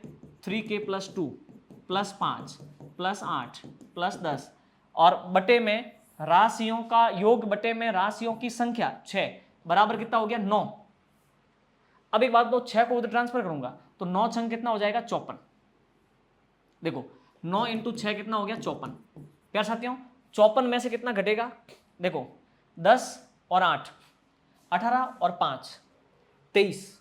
ओके 23 प्लस, अब यहां पे देखो k 2k और 3k, ये हो गए 6k। ठीक है, 6k। अच्छा, माइनस का 1 और ये प्लस का 1, तो ये प्लस का 1 हो गया। अब 24 जाके उसमें से घटेगा, 1 और 23, 24 घटेगा उसमें से, तो वहां रह जाएगा 30। 6k 30 है, तो k का मान कितना हो गया? 5। k का मान 5 आ गया। अपन को इसकी माध्य का चाहिए। अच्छा एक बात बताओ, k का मान आ गया, तो पहला आंकड़ा कितना हो गया? k यानी कि 5। दूसरा आंकड़ा कितना हो गया? k का मान 5 है, 5 दूनी 10 में से 1 गया तो 9, और ये आंकड़ा क्या हो गया? 5 × 15 16 और 17। ठीक है, और ये 5 और ये 8 और ये 10। अब इनका मैं क्या करता हूं, माध्य का चाहिए तो आरोही क्रम डालूंगा। सबसे छोटा 5, उससे बड़ा 5, उससे बड़ा 8, उससे बड़ा 9, उससे बड़ा 10। ठीक है, ओके, और उससे बड़ा 17। ओ भाई 17 पर कैसे भूल गए? उससे बड़ा 17। अब आपको माध्य का चाहिए ना, माध्य का ठीक बीच का आंकड़ा। इन दोनों को जोड़ के 2 का भाग दो, इन दोनों को जोड़ के 2 का भाग दो, 8.5 आ जाएगा। ठीक है ना। ओके, 8 और 9 को कितना हो गया? 8 17, 17 का आधा 8.5, तो माध्य का होगी 8.5। माध्य का लानी थी। ठीक, चलिए आगे बढ़ते हैं प्यारे साथियों। ये अपना नेक्स्ट क्वेश्चन है। ठीक है, अच्छा इसको देखो, इसको आप अपन ऑप्शन से डायरेक्ट कर लेते हैं। क्या बोला है? इसका आंसर होगा बी। ठीक है, x = y, आप x की जगह y रख दो, y की जगह x रख दो, तब ये सेटिस्फाई हो जाएगा। ठीक है, और ये सेटिस्फाई कैसे होगा? तो आप देखिए, मैं क्या करता हूं कि देखो 1/2 ये log x प्लस ये जो log y है ना, इसको भी मैं लिख देता हूं x, क्योंकि मैंने माना है कि x = y है। ठीक है, ओके, इसके बराबर हो जाना चाहिए log x प्लस y की जगह मैं लिखता हूं x बटे में 2। अच्छा अब देखो सुनो, क्या लिखा है कि 1/2 log x plus log y और log x plus y upon 2 बराबर होंगे। ये किस कंडीशन में बराबर होंगे? ये उसी कंडीशन में बराबर होंगे जब x बराबर y होगा। हम उसको प्रूव कर रहे हैं, ठीक है। चलिए, आपको पता है कि 1/2 पावर में, देखो आगे है ना तो ये पावर में रहा होगा, चलो अभी मैं लिखता हूं 1/2। आपको पता है कि बीच में प्लस है ना, तो ये दोनों गुणा हो जाएंगे, तो ये हो जाएगा, ओके, ये हो जाएगा log x इंटू एक्स का स्क्वायर, ये दोनों गुणा हो जाएंगे x इंटू एक्स बराबर, उधर अगर मैं बात करूं तो x और x 2x में 2 का भाग देंगे, 2 कट जाएगा, x बच जाएगा, उधर केवल क्या रहेगा log x। अच्छा, ये 1/2 इस पावर के रूप में था तो मैं इसको लिख सकता हूं log की पावर x स्क्वायर की पावर 1/2 बराबर log x, 2 से 2 कट गया तो वहां क्या बच गया, log x बराबर log x, ठीक है। इसका मतलब ये दोनों बराबर हो गए, किससे हुए, x बराबर y के माध्यम से ये बराबर हुए, वरना नहीं होते, ठीक है। आगे बढ़ते प्यारे साथियों, ये नो नेक्स्ट क्वेश्चन है, ये तो बहुत आसान है। ये बोल रहा है कि √90 प्लस √90 प्लस √90 पे क्या रखें कि वही आ जावे, तो प्यारे साथियों ये आंसर आएगा 10 इसलिए आएगा, 10 और 100 कितना हो गया, सॉरी 90 और 10 कितना हो गया 100, 100 का वर्गमूल 10 इसमें जोड़ा तो 100 का वर्गमूल 10 इसमें जोड़ा तो 100 का वर्गमूल 10, तो रिजल्ट आया 10, तो आंसर है इसका 10। ये सुनो, बड़ा सिंपल, ठीक। आगे बढ़ते हैं, नेक्स्ट क्वेश्चन, ये अपना नेक्स्ट क्वेश्चन है, क्या लिखा है, यदि दो संख्याओं में 24 का अंतर है और उनका गुणनफल 112 है तो संख्याओं का योग क्या होगा। प्यारे साथियों, आप लंबा चौड़ा करोगे तो भी ये हो जाएगा, ठीक है। लंबा चौड़ा ऐसे कि भाई x माइनस वाई आपका 24 है, ठीक है, और एक्स वाई आपका 112 है, और इसको प्रोसेस कर दो तब भी आ जाएगा, x प्लस वाई आ जाएगा। उसके बाद में देखो इसको स्क्वायर करोगे ना, x माइनस वाई का होल स्क्वायर करोगे और वहां पे एक्स वाई का वैल्यू रख दोगे, तब आपको x प्लस वाई का फॉर्म मिल जाएगा, और उस मतलब x square plus Y square मिल जाएगा। फिर x प्लस वाई का होल स्क्वायर करोगे, वहां पे एक्स वाई और x square plus Y square का फॉर्म रखोगे तो x प्लस वाई आ जाएगा। x माइनस वाई और x प्लस वाई को आप ऑपरेट करोगे तो x सेपरेट हो जाएगा, y सेपरेट हो जाएगा। इतना ना करके मैं आपको ऑप्शन से बताता हूं, देखो दो संख्याओं का अंतर कितना है 24, उनको गुणा करें तो आता है 112, तो संख्याओं का योग क्या होगा। मैंने माना कि संख्याओं का योग कितना होगा, 32 होगा, ये माना है ना, ठीक है। तो संख्याओं का अंतर 24 है, तो इसमें से 24 निकाल दो, पीछे बच गए 8, तो ये संख्या तो हो गई आपकी 28 और ये हो गई 4। देखो 28 और 4 कितना होता है 32, और इनका अंतर कितना है 24। अच्छा, तो क्या संख्याओं का अंतर 24, संख्याओं का योग 32 है, क्या संख्याओं का गुणा करके देखो 112 आ रहा है, बिल्कुल 28 चौक 112 निश्चित तौर पे, तो संख्याओं का योग पक्का 32 है, ठीक। चलिए अब आगे बढ़ते हैं, लेते हैं नेक्स्ट क्वेश्चन, और ये अपना नेक्स्ट क्वेश्चन है। देखो ये तो बड़ा आसान है जी, ए ने लाख रुपए लगाए एक व्यापार के अंदर, ठीक है, और 3 महीने बाद बी आया, कुछ रुपए लेके आया, वर्ष के अंत में 1,80,000 रुपए में ए को बी के हिस्से से 36,000 ज्यादा कम मिले, तो बी ने कितने रुपए लगाए। यही बात है, सुनो देखो पार्टनरशिप का एक ही फंडा है, पूंजी इंटू समय, पूंजी इंटू समय, ठीक है। ये तो कौन है ए, ये कौन है बी। अब यहां पे देखना, सुनना, ए ने कितने रुपए लगाए 1 लाख रुपए, बी ने कितने लगाए पता ही नहीं x रुपए। ए 12 महीने रहा और बी 3 महीने लेट आया तो अगले 9 महीने रहा, ओके। उसके बाद में इनका लाभानुपात, टोटल लाभ कितना है, टोटल लाभ कितना है 1,80,000, ठीक है। चलिए 1,80,000 में से क्या हुआ है कि 36,000 एक को दूसरे से ज्यादा मिले, ओके।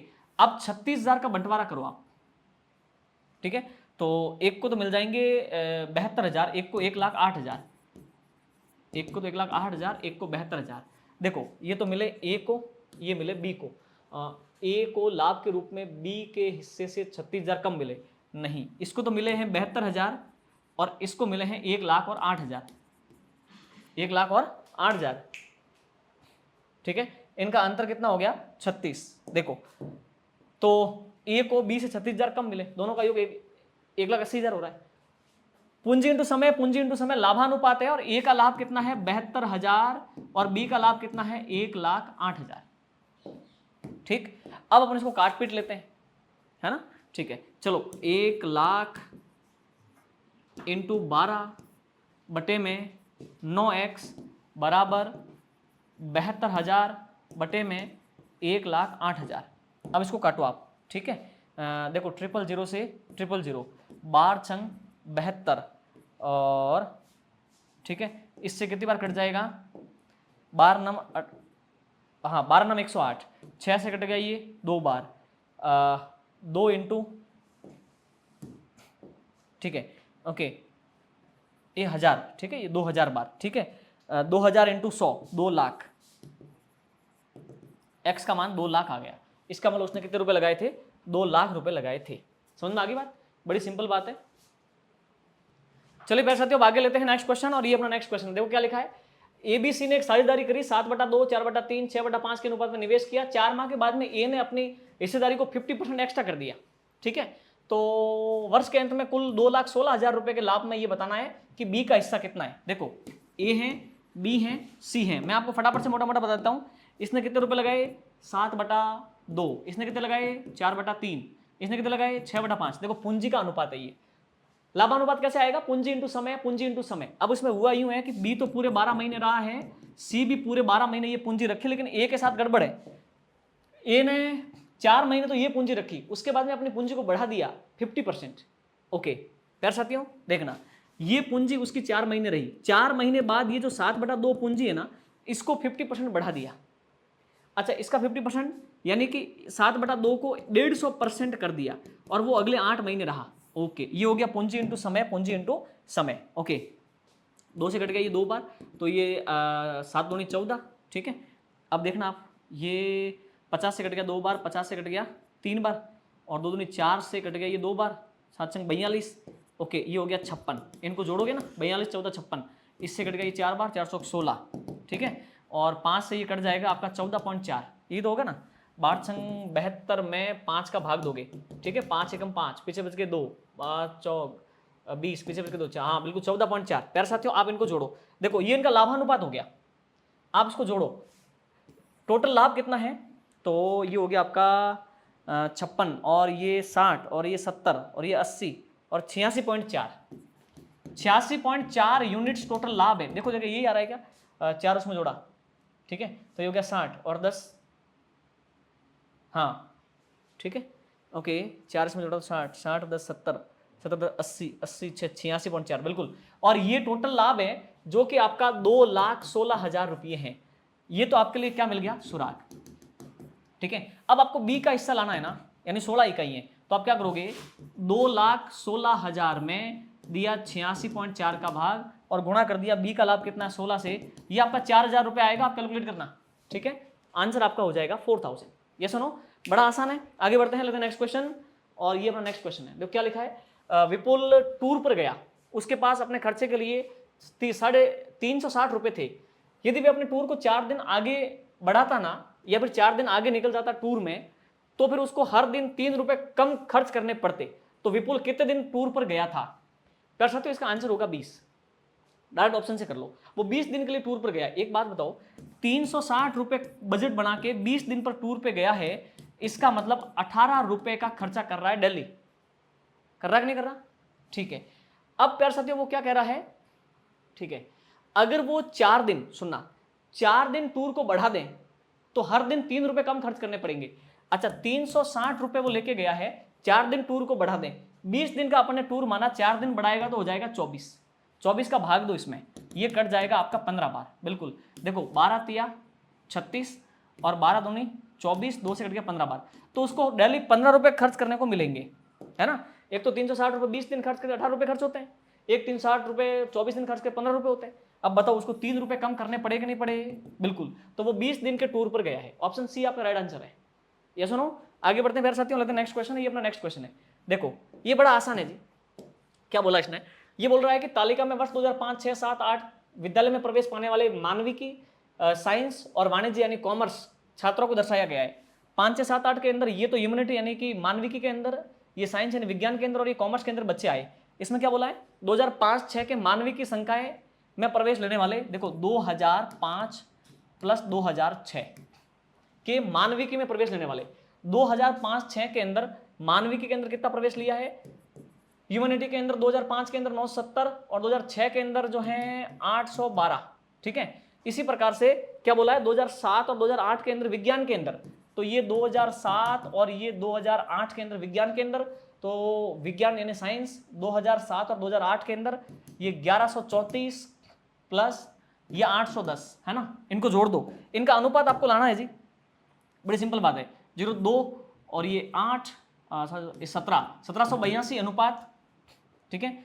ये 4 और 0 4 और 1 और 3 4 8 और 1 9 और 1 1944। जब आप इसको काटोगे तो ये आपको 11 है अनुपात 12 है मिल जाएगा।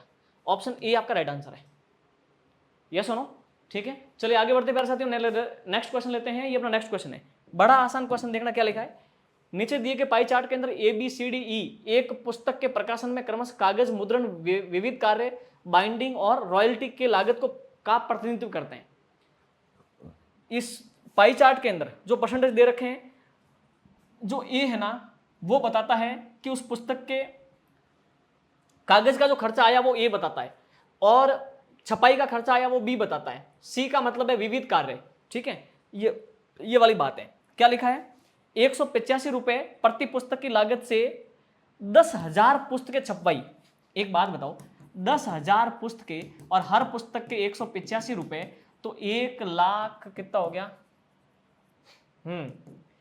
1 लाख, और ये जो भी हो गया 100 हो गया, ठीक है। इकाई, दही, सैकड़ा, हजार, 10,000, लाख, 10 लाख, 18,50,000 रुपए का टोटल खर्चा आया। अब इसमें से वो क्या पूछ रहा है, इसमें से विविध कार्यों पर कितना लगा। तो विविध कार्य कितने हैं, विविध कार्य को बताने वाला कौन है, सी। तो सी कहां पे है, ये 30%। तो विविध कार्य पर इस टोटल खर्चे का 30% लगता है प्यारे साथियों। तो ये आपका 555,000 आंसर आएगा, ठीक है। तो ऑप्शन सी आपका राइट आंसर है, ठीक है। विविध कार्यों पर टोटल इतना खर्च, टोटल खर्चा 18,50,000 का 30% 5,55,000। ओके, तो ये विविध पर खर्चा हो गया। आगे बढ़ते हैं प्यारे साथियों, नेक्स्ट क्वेश्चन। ये मेरा नेक्स्ट क्वेश्चन है, क्या लिखा है, मीनार के शीर्ष के 2 बिंदुओं P तथा Q से मीनार के आधार से एक सीधी रेखा में क्रमशः 10 मीटर और 5 मीटर की दूरी पर, देखो एक मीनार के शीर्ष के 2 बिंदुओं P और Q जो मीनार के आधार से क्रमशः एक सीधी रेखा में क्रमशः 10 मीटर और 5 मीटर की दूरी पर हैं, से उन्नयन कोण पूरक हैं। ओके, मीनार की ऊंचाई क्या होगी, डायग्राम बन जाएगा, आंसर आ जाएगा। प्यारे साथियों, वो यूं कह रहा है कि एक मीनार है, ये एक मीनार है, समतल पर 2 बिंदु हैं। देखो आप, समतल पर क्या है, 2 बिंदु, एक बिंदु मान लो यहां पे है और एक बिंदु आपका, एक बिंदु यहां पे है, एक बिंदु यहां पे है। एक का नाम P, एक का नाम Q, जो क्रमशः मीनार से 10 मीटर और 5 मीटर की दूरी पर है। देखो ये तो है आपका P और ये है आपका Q। क्यों, क्योंकि P जो है ना वो मीनार के मूल से 10 मीटर की दूरी पर है और Q जो है वो 5 मीटर की दूरी पर है। एक काम करो, अच्छा इन बिंदुओं से मीनार के शीर्ष के उन्नयन कोण पूरक है, तब हम क्या करेंगे प्यारे साथियों, देखो आप, एक तो ये कोण है, एक ये कोण है, ये दोनों कोण आपस में पूरक है। अगर ये थीटा है तो ये फिर 90 माइनस थीटा है। पूरक होने का मतलब इन दोनों कोणों का योग 90 डिग्री है। ओके प्यारे साथियों, अब आपको क्या करना है, मीनार की ऊंचाई लानी है। अब मैं एक काम करता हूं, मीनार की ऊंचाई को मान लेता हूं h। प्यारे साथियों एक काम करो, आपके पास 2 ट्राइंगल है। जो पहले वाला ट्राइंगल देखो A B, हाँ P Q। ओके, सबसे पहला मैं ट्राइंगल लेता हूं, ट्राइंगल A B Q से। ओके प्यारे साथियों, आपके पास थीटा है 90 माइनस थीटा, तब लंब और आधार का मैं रिलेशन लेता हूं।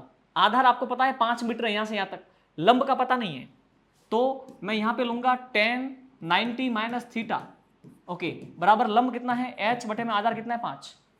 एक काम करूं मैं 10 90 माइनस थीटा को मैं कोट थीटा लिख सकता हूं, क्योंकि 10 90 माइनस थीटा कोट थीटा ही होता है, बराबर h बटे में 5। ओके पहली इंफॉर्मेशन। दूसरा ट्राइंगल ABP से, ABP से है ना, अब यहां पे tan थीटा कौन, तो थीटा है ना। ओके बराबर लंब, लंब कितना है h यानी मीनार की हाइट बटे में आधार, आधार कितना है 10 मीटर।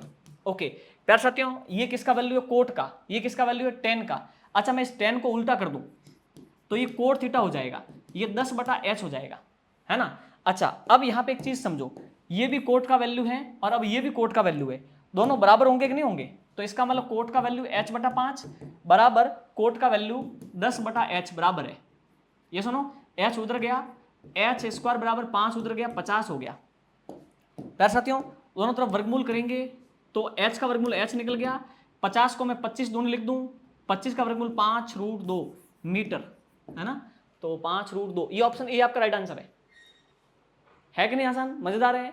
कमेंट के माध्यम से जरूर बताओगे आपको कैसे समझ में आ रहा है। और पिछली जो भी लाइव क्लासेस, रिकॉर्डेड क्लासेस और संपूर्ण अंकगणित और एडवांस मैथ का कोर्स आपके लिए किस प्रकार से यूजफुल रहा वो भी बताओगे। Okay, next. ओके, प्यारे साथियों इसको देखो, आप क्या लिखा है कि एक ठोस सिलेंडर के आधार की त्रिज्या और ऊंचाई का अनुपात 2:3 है और इसका आयतन 1617 है, तो सिलेंडर का कुल सतही क्षेत्रफल क्या होगा। प्यारे साथियों ये एक सिलेंडर है, बहुत अच्छा क्वेश्चन है ये, ध्यान देना। सिलेंडर का आधार और ऊंचाई की, देखो त्रिज्या और ऊंचाई का अनुपात 2:3 है। अगर इसकी त्रिज्या 2 इकाई है तो ऊंचाई 3 इकाई है, 2x और 3x हो जाएगा। इसका आयतन 1700 कितना है, 1617। अच्छा, इसका आयतन क्या हो जाएगा, pi r square 2x into 2x into h. देखो त्रिज्या 2x, ऊंचाई 3x, आयतन हो जाएगा पाई आर स्क्वायर एच बराबर 1617। ठीक है, चलिए अब आप काटो। एक देखो, 1 और 2 6 8 7 15, बिल्कुल 3 से कट जाएगा, 3 से काटो, ये 5 बार बच गया, 1 बार 3 है ना, तो पीछे कितना बच गया, ठीक है 2 बार और 9 या 27। ओके ठीक है ठीक है ठीक है ठीक है, उससे कट गया। इसी प्रकार से अब 11 से काटो, ठीक है 11 से कट गया ये 2 बार, और 11 से कितनी बार कट जाएगा, 11 चौक 44, पीछे कितना बच गया 6 और 9, 9 और 9 99 49। ओके प्यारे साथियों अब देखना सुनना, अब अपने पास फाइनली क्या रह गया, देखो ये क्या है 2 into 2x into 2x into x बराबर, ठीक है 49, ये 7 उधर जाएगा और गुणा 7। ओके, अपने x का वैल्यू लाते हैं। एक काम करो, 2 दूनी 4 दूनी 8 को बटे में भेज दो, x into x into x, x का क्यूब बराबर 49 को 7 इंटू 7 इंटू 7 लिख दूँ, 49 को 7 इंटू 7 और एक 7 ये पड़ा, 2 2 2 बटे में जाएंगे, 2 इंटू 2 इंटू 2। प्यारे साथियों अपन को x का मान लाना है, दोनों तरफ घनमूल करेंगे, इधर का भी घनमूल इधर का भी घनमूल, एक्स क्यूब का घनमूल x आ गया, 7 का घनमूल 7, भाई 7 इंटू 7 इंटू 7 घनमूल 7 आ गया, 2 इंटू 2 इंटू 2 घनमूल 2 आ गया, x का मान 7/2। प्यारे साथियों x का मान 7/2 है। ओके, तो त्रिज्या तो होगी 7/2। ओके, हाइट कितनी है भाई, त्रिज्या 7/2 नहीं होगी। ओके, त्रिज्या कितनी है 2x, त्रिज्या कितनी है 2x, तो 2 इंटू एक्स का मान अपने पास कितना है 7/2, तो 7 सेंटीमीटर त्रिज्या है। ऊंचाई कितनी है 3x, 3 इंटू एक्स का मान 7/2 है, 7 या 21/2 सेंटीमीटर।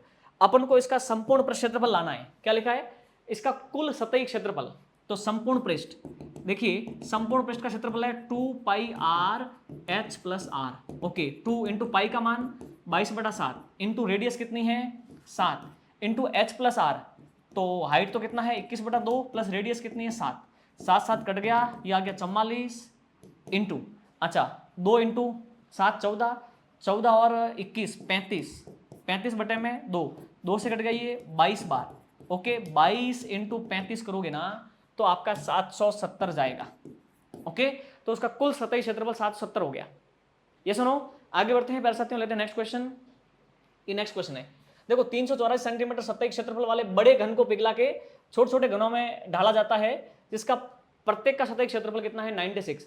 अरे एक बड़ा घन है जिसका पृष्ठ क्षेत्रफल, देखो एक बड़ा सा घन है ऐसे, है ना।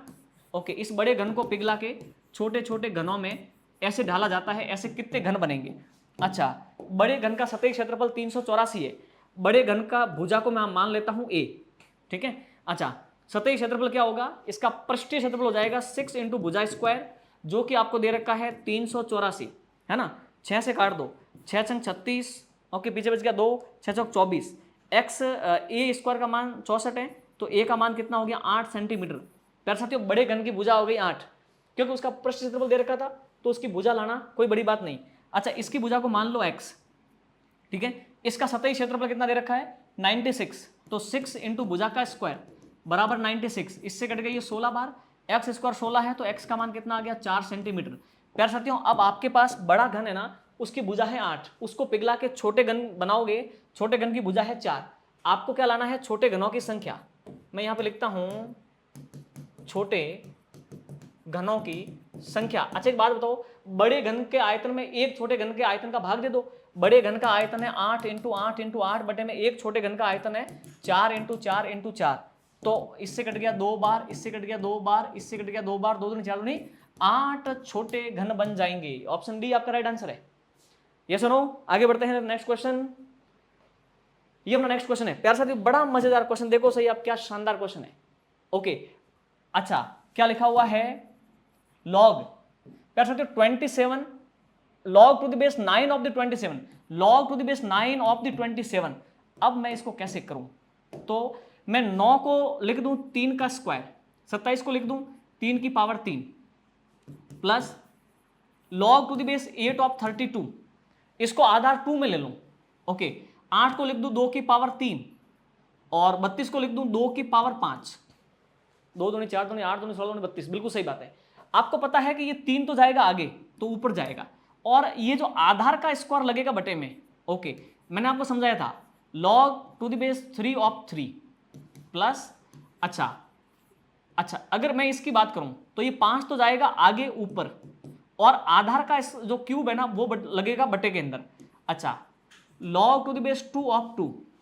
अब इधर ध्यान देना, एक बात बताओ अब क्या बन गया, 3 बटे में 2 इंटू, अच्छा log to the base 3 of 3, आधार 3 की पावर क्या करेगी 3 आवे, तो log to the base 3 of 3 1 हो जाएगा।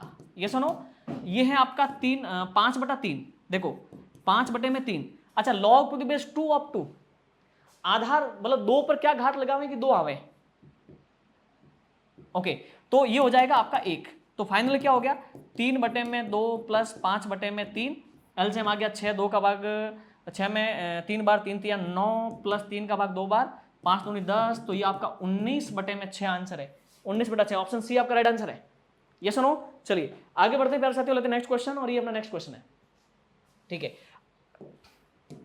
ओके हाँ जी, अब इसको देखो प्यारे साथियों, ये थोड़ा सा आपको ढंग से समझना पड़ेगा। ओके अपन एक काम करते हैं, अपने पास एक्स स्क्वायर प्लस 1/x² 17 बटा 4 है, और एक्स क्यूब और 1/x³ पूछा है, कैसे लाएंगे। मैं अपने मर्जी से x प्लस 1/x का होल स्क्वायर करता हूं, तो आ जाएगा x² plus 1/x² plus 2ab, है ना, a प्लस बी का whole square a² plus b² plus 2ab, इससे ये कट गया, ठीक है। ओके ठीक है प्यारे साथियों, ये हो गया x प्लस 1/x का होल स्क्वायर बराबर, इसका वैल्यू अपने पास कितना है, इसका वैल्यू है अपने पास 17 बटे में 4, और प्लस ये क्या हो गया 2, प्लस क्या हो गया 2, वो है, ठीक है। इसी प्रकार से x plus 1/x is equal to 4 दूनी 8, 8 और 17 25, 25 बटे में 4। ओके प्यारे साथियों, मैं दोनों तरफ वर्गमूल करता हूं, ओके तब मेरे पास निकल के आ गया एक नया इंफॉर्मेशन, और वो है x प्लस 1/x बराबर 25 का 5 और 2 का 4। ओके प्यारे साथियों, अब दोनों तरफ घन करते हैं, क्योंकि अपन को कहाँ जाना है, दोनों तरफ घन करने पर, क्योंकि अपन को क्यूब में जाना है ना, तो अपन क्या करेंगे कि यहाँ पे x प्लस 1/x का भी क्यूब करेंगे, और 5 बटे 4 का भी क्यूब करेंगे, 5 बटे 4 नहीं 5 बटा 2। Okay okay okay okay okay 5 बटे में 2। प्यारे साथियों, a प्लस बी का होल क्यूब क्या हो जाएगा, a cube plus B cube plus 3ab और a प्लस बी। ओके और इसका भी करेंगे क्यूब, तो 5 का 125 और इसका हो गया 8, ठीक है। चलिए प्यारे साथियों, अब मैं इसको आगे बढ़ाता हूं, ठीक है। अब आपको पता है कि ये तो क्या है, x³ प्लस 1/x³, है ना। ओके x कट गया, अच्छा x प्लस 1/x का 5 बटा 2 है, तो यहां लग जाएगा 5 बटा 2, 5 दिया 15, 15 बटा 2 उधर जाएगा तो माइनस हो जाएगा, वहां पे 125 बटा 8 है ना, उसमें से 15 बटा 2 माइनस होगा ना, 15 बटा 2, ठीक है। इसका एलसीएम कितना आ गया 8, 8 का भाग 8 में एक बार 125, इसका भाग 4 बार 1560, ओके तो इसमें 60 गया, तो 65 बटे में 8। ओके x³ प्लस 1/x³ का वैल्यू है 65 बटा 8। आपको ऐसे करना पड़ेगा, यहां से आपको x प्लस 1/x लाना पड़ेगा और उसको फिर क्यूब करना पड़ेगा, ताकि x³ प्लस 1/x³ का फॉर्म आपको मिल जाए, ठीक है। आगे बढ़ते हैं, लेते हैं नेक्स्ट क्वेश्चन, और ये अपना नेक्स्ट क्वेश्चन है प्यारे साथियों। अब इसके गुणनखंड करने हैं, ओके मैं आपको समझाऊं प्यारे साथियों, देखो क्या लिखा हुआ है, इसमें लिखा हुआ है x प्लस वाई का होल क्यूब, सुनना, minus x³ plus y³ plus y³, ठीक है। इसको करना है, मैं काम करूं, मैं इसको खोलता हूं, देखें उसको वैसे रहने देता हूं, मैं इसको खोल देता हूं, a प्लस बी का whole cube, a³ plus b³ plus 3ab, है ना, और a प्लस b, है ना, और माइनस, ओके, ये माइनस इफेक्ट करेगा इसको, तो एक्स क्यूब माइनस का हो जाएगा प्लस इंटू माइनस, माइनस का वाई क्यूब हो जाएगा, माइनस का वाई क्यूब हो जाएगा। तब कंडीशन क्या बनेगी, तो आप देख लीजिए। ओके, अब मैंने इस माइनस से इसको इफेक्ट करके खोल दिया है, तो एक्स क्यूब से X cube cancel, Y cube से वाई क्यूब कैंसिल, तो फाइनली अपने पास क्या आ गया, केवल 3xy x प्लस वाई। तो ये सब अलग अलग गुणनखंड हो गए, कौन कौन से, अच्छा 3 है ना, ये एक्स वाई और ये x प्लस वाई, ये सब गुणनखंड है किसके, इन दोनों के कॉमन गुणनखंड है। अच्छा ठीक है, अब अपन को क्या पूछा है कि इनके गुणनखंड क्या होंगे, तो X square plus Y square plus 2xy तो होंगे नहीं, ये भी होगा नहीं, आपका आंसर है इसका होगा डी एक्स वाई। लेकिन अब देखें नीचे दिए गए विकल्पों में से कौन सा उपयुक्त उत्तर चुने, तो अपने इनका गुणनखंड क्या निकल रहा है, एक्स वाई, तो केवल डी आंसर है, केवल डी, यस सुनो, केवल डी इसका आंसर है। ओके मेरे साथियों आगे बढ़ते हैं नेक्स्ट क्वेश्चन, और ये अपना नेक्स्ट क्वेश्चन है, ठीक है, क्या बोला इसने, ठीक है, ट्राइंगल एबीसी और ट्राइंगल पीक्यूआर सर्वांग सम त्रिभुज है, फिर तो टेंशन ही क्या है, देखो A B C congruence to the triangle, okay, triangle P Q R, ये दोनों सर्वांग सम है, इनके सभी अंग समान है, ठीक है, वहां पे ए बी सी, देखो एंगल ए बी सी ये है आपका 52 डिग्री, ठीक है, और एंगल पी आर क्यू, देखो पी आर क्यू ये है आपका 80 डिग्री, ठीक है, तो एंगल सी ए बी ये आपको लाना है। प्यारे साथियों अब एक बात बताओ, अगर ये 80 है ना, तो ये भी आपका क्या होगा 80, ठीक है, अब आपको लाना है ये वाला कोण, ये वाला, तो बहुत आसान है जी, इसमें क्या करना जी, त्रिभुज क्योंकि दोनों सर्वांग सम है, तो इसका ये कोण और ये कोण बराबर होगा, त्रिभुज के तीनों कोणों का योग 180 होगा, 180 में से 80 ये ले गया और 52 ये ले गया, तो 48 इसको बच जाएगा, 48 डिग्री। तो अपन को पूछा है एंगल सी ए बी 48 डिग्री, ऑप्शन ए आपका राइट आंसर है। ये सुनो कितना मजेदार है, पूरा करने को आए, एक क्वेश्चन बचा है बस, ये आपका लास्ट क्वेश्चन है। अच्छा ये भी बड़ा आसान है, देखो क्या लिखा है, ट्राइंगल एबीसी और पीक्यूआर के अंदर, देखो एक तो ट्राइंगल है एबीसी, ए बी और सी, और एक ट्राइंगल है पीक्यूआर, है ना, ट्राइंगल क्या है पी क्यू आर, इसके अंदर इसने क्या बोला है कि ए बी बराबर पी क्यू, ए बी और पी क्यू ये बराबर है, उसके बाद में angle B is equal to angle Q, angle B और एंगल क्यू भी बराबर है, ठीक है। अच्छा सुनो एक चीज समझो आप, है ना, इस भुजा के बारे में कोई रिलेशन नहीं है ना, इस भुजा के बारे में रिलेशन है, ये भुजा यहाँ पे लंबी है कि कम है, इसकी पता नहीं कितनी लंबी कितनी कम है, हो सकता है इसकी बहुत लंबी हो, इसकी इतनी सी हो, या फिर हो सकता है कि ये और ये बराबर हो। तो अब बस दो इंफॉर्मेशन है कि ये दोनों भुजाएं बराबर है, ये दोनों कोण बराबर है, उस कंडीशन के अंदर क्या एबीसी और पीक्यूआर समरूप होंगे, ऐसा हम नहीं कह सकते, ये समरूप नहीं होंगे ऐसा भी कैसे कह सकते हैं कि समरूप नहीं है, क्या कोई दूसरा प्रूफ मिल रहा है आपको कि पक्का ये समरूप नहीं है, ओके, या तो समरूप होंगे या समरूप नहीं होंगे, हाँ ये बात हो सकती है, या तो ये दोनों समरूप, देखो अगर ये भुजा भी बराबर हुई तो समरूप होना ही है, वरना समरूप होगा नहीं। अच्छा आगे क्या लिखा है, एबीसी और पीक्यूआर सर्वांग सम है, अच्छा देखो ये भुजा बराबर हुई तब तो सर्वांग सम होंगे वरना नहीं होंगे, तो कहने का मतलब सर्वांग सम है ऐसा तो कैसे कह सकते हैं, और फिर आ गया अनुत्तरित, तो फिर इसका ऑप्शन सी राइट आंसर होगा, ठीक है। चलिए तो प्यारे साथियों इस प्रकार से ये था अपना एलडीसी का पेपर, देखो कितना मजेदार था, बताओ मुझे कौन सा प्रश्न आपको टफ लगा, एक भी नहीं, बहुत आसान है। जिन भी लोगों ने सारे जो वीडियो सीरीज अब तक आई थी, यानी कि जो लाइव सेशन और रिकॉर्डेड वीडियो, वो जिन्होंने पढ़े, निश्चित तौर पे मैं उम्मीद करता हूं कि मोर देन 90% एक्यूरेसी इन्होंने एलडीसी में हासिल की होगी मैथ्स के अंदर। जिन्होंने मैथ्स का क्वालिटी एजुकेशन के एप्लीकेशन से कोर्स खरीद रखा है, संपूर्ण अंकगणित और एडवांस मैथ का जो मैथ का स्पेशल कोर्स है वो खरीद रखा है, वो लोग तो पक्का ही, अगर जिन्होंने पढ़ा है ढंग से, वो लोग तो पक्का ही, कोई एक दो क्वेश्चन उनका बच गया हो तो मैं कह नहीं सकता, बाकी उनका हो गया होगा, ठीक है प्यारे साथियों। चलिए तो ये था अपना 2024 एलडीसी का पेपर और कंप्लीट मैंने सॉल्व करवा दिया। आप कमेंट के माध्यम से आप जरूर बताओगे आपको कैसा लगा, कैसा हुआ आपका पेपर, आपके 40 प्रश्न में से कितने प्रश्न सही हो रहे हैं। अच्छा अगर मैं पेपर की बात करूं तो पेपर जो है एडवांस मैथ के कुछ क्वेश्चन को छोड़ के एवरेज पेपर था, अपन इसको सरल नहीं कह सकते ना अपन इसको टिपिकल कह सकते, मैथ्स, एडवांस मैथ के कुछ क्वेश्चन हैं जो जनरली स्टूडेंट के नजरिए से देखें तो थोड़े अच्छे लेवल के थे। ठीक है, ओके, थैंक यू। मिलते नेक्स्ट वीडियो में। कमेंट के माध्यम से जरूर बताओगे, मैं हर कमेंट का आपका रिप्लाई करूंगा। Thank you.